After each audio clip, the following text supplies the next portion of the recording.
En la primera línea de objeciones, el sistema de subcontratación, que tiene distintos aspectos y nombres, es la tercerización, outsourcing e insourcing, y da lugar a un negocio de fábula que se ha inaugurado en nuestro país y que está prosperando dramáticamente en perjuicio de todos los trabajadores mexicanos y de todos los contratos colectivos de este país, que es la existencia de las empresas de manpower o tercerizadoras. Fíjense ustedes que tenemos noticia, ojalá y pudiésemos comprobarlo, que muchos sindicatos de los que habitualmente se han dedicado al negocio de los contratos de protección y que todavía lo siguen haciendo, ya no en la medida en que lo hacían antes, porque ahora tienen su negocio nutrido por el outsourcing, son ahora empresas de manpower. Ya transformaron su giro social, porque el negocio de la corrupción tratan de mantenerlo. Y sobre la corrupción hay que decir, yo creo que no es que estemos viviendo un sistema corrupto, estamos viviendo la corrupción hecha sistema en este país. Con este preludio de lo que espera con estas reformas, hablaríamos del outsourcing.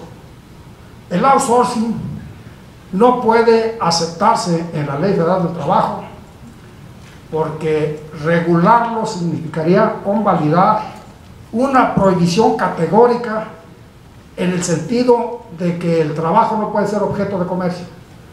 Esta prohibición la tenemos en el artículo 3º de la Ley Federal del Trabajo. Pero además la tenemos ya en la Constitución, porque el Pacto de Filadelfia, que es parte de la Constitución de la Organización Internacional del Trabajo, la prohíbe categóricamente, diciendo en su fracción, en su apartado primero, inciso A, que el trabajo no puede ser objeto de comercio. Luego entonces, convalidarla para regularla, para modular sus efectos, es decir, aparentemente sería un efecto adecuado, un efecto benéfico, pero en el fondo encierra un mecanismo de convalidación de algo que está definitivamente prohibido por la ley máxima de este país. Recuerden ustedes lo que aconteció en Pasta de Conchos, en donde la mayoría de los trabajadores siniestrados, de los compañeros trabajadores muertos pues como consecuencia de este crimen industrial, eran trabajadores tercerizados, no estaban inscritos en el régimen de seguridad social y tenían un tercio del salario del resto de los trabajadores. ¿Cómo es posible que podamos aceptar en nuestro mundo del trabajo semejante exclusión de derechos de trabajadores mexicanos? Pero además, no solamente están afectados los trabajadores a quienes se les aplica el outsourcing, están afectados también los trabajadores a quienes se aplica el contrato colectivo de trabajo en el entorno laboral en que se introduce su fuerza de trabajo. ¿Por qué razón? Porque afecta la unidad aplicativa del contrato colectivo de trabajo que debe abarcar a todos los trabajadores de la empresa o establecimiento, con la única exclusión de los trabajadores de confianza.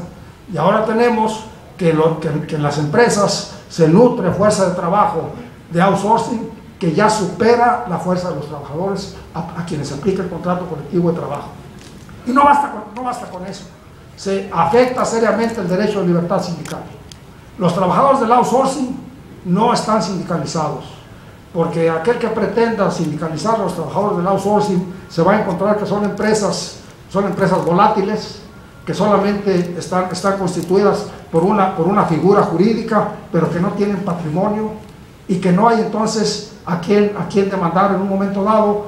Y si uno trata de acreditar la relación de trabajo en este tipo de empresas, simplemente cierran la puerta, cambian de nombre y aparecen en otro lugar con el mismo negocio.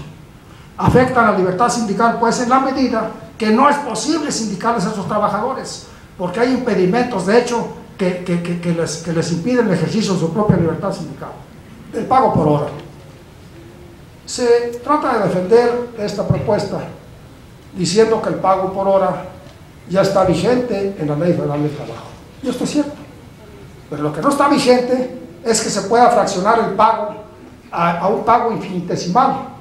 Lo que no está vigente es que se pueda precarizar el salario, que lo haga perder absolutamente su poder adquisitivo y su carácter remuneratorio. Afecta principios de la propia ley, que si ustedes tienen el cuidado de leerlos, se contienen en el artículo 85 de la Ley Federal del Trabajo. Este precepto nos dice: el salario debe ser remunerador y nunca menor al fijado como mínimo, de acuerdo con las disposiciones de la ley. Y si esta es una forma de contratación y se contrata a los trabajadores por 1 hora o por 10 minutos, no pueden tener menos de un salario remunerador, cualquiera que sea el tiempo que se les haya contratado. De manera que esto es algo absolutamente prohibido y que se pretende vulnerar para precarizar más la fuerza de trabajo y para no solamente eso, sino para darle mayor alcance a la simulación de los salarios caídos de los salarios mínimos en este país, en donde una Comisión Nacional de los Salarios Mínimos, que no sirve para maldita la cosa, ha fijado un salario mínimo de aproximadamente $5 por día, que es uno de los menores del mundo. Imagínense, si esto lo dividimos entre 8 horas, nuestros trabajadores van a ser remunerados con un salario de 70 centavos de dólar por hora o algo así. Es decir, esto es dramático, esto no puede ser admisible. Esto tiene que entrar en la conciencia del pueblo mexicano, porque esta reforma no solamente afecta a la clase trabajadora, afecta a todos los ciudadanos de este país.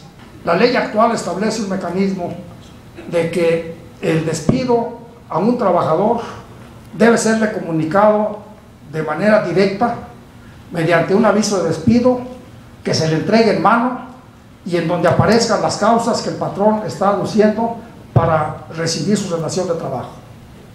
Y resulta que ahora, como aquí bien lo he escuchado, el despido va a ser o podría ser por carta y hasta por internet.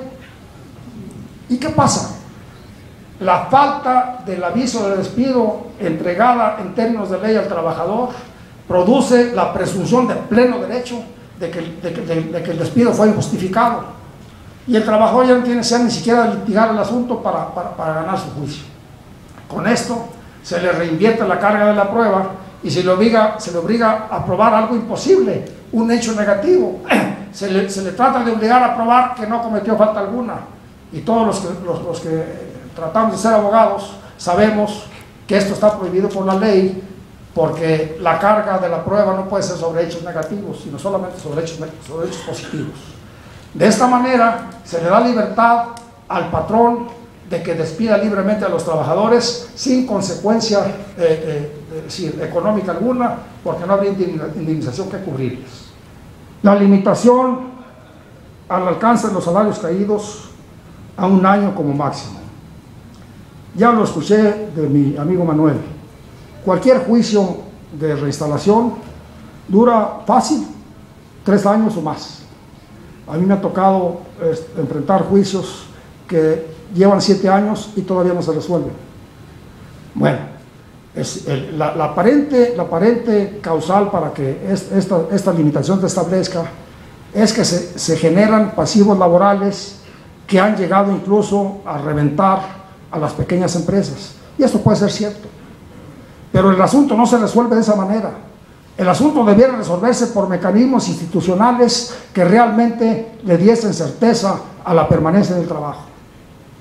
Nosotros planteamos que la existencia de las juntas de conciliación y arbitraje es una lacra en este país, porque ese mecanismo de injusticia, yo no puedo ser tan atrevido en llamar mecanismos de justicia, es decir, en donde un representante del gobierno del Estado o del gobierno federal, un representante de los trabajadores, ¿de qué trabajadores? De aquellos que son nombrados por los sindicatos corporativos, y un sindicato de los patronos, pues ya sabemos cuál es su perfil, hacen o tratan están obligados a hacer justicia, y la justicia es justicia torcida, de suerte que se venden los juicios, y si se trata de juicios colectivos, están pedidos de entrada, de antemano. porque ya no litiga uno contra el patrón o el sindicato de protección, litiga uno contra la Junta de Conciliación y Arbitraje. Y ahí nosotros planteamos, y esto es otro aspecto, en la iniciativa de reforma constitucional que ha planteado el Partido de la Revolución Democrática y toda la izquierda política, o sea, los diputados de izquierda, se está planteando que deben sustituirse las juntas de conciliación y arbitraje por jueces de lo laboral, porque además así lo marca el Pacto Federal de División de Poderes, lo ejecutivo al Poder Ejecutivo, es decir, lo legislativo al Poder Legislativo y la justicia al Poder Judicial. Un recurso. Uno presenta un emplazamiento de huelga ante una junta y ya saben la que se van a meter, ¿no? Ya saben uno en la que se van a meter. Resulta que la junta se declara incompetente y se paraliza el procedimiento de huelga hasta que se averigüe cuál es la junta competente. La ley dice, la vigente, que antes de declararse incompetencia debe emplazar al patrón y no lo hace. Pues ahora se quiere legitimar esa violación diciendo claramente que la Junta se puede declarar incompetente en cualquier momento, pero no habla de que antes debe emplazar la huelga. Ah, pero hay otra cosa más que antes de que me corten la historia, se los voy a comentar. Miren, se establece ahora para eso y para los juicios de titularidad que debe presentarse una lista firmada de puño y letra de los trabajadores que aceptan la huelga o que quieren el juicio de titularidad. ¿Y saben qué es esto? Que los trabajadores ahora tienen que generar su propia lista negra para que en 2 o 3 días todos ellos estén en la calle. Entonces, ni llegamos al estallido de la huelga, ni llegamos a la audiencia primera en el juicio de titularidad contractual.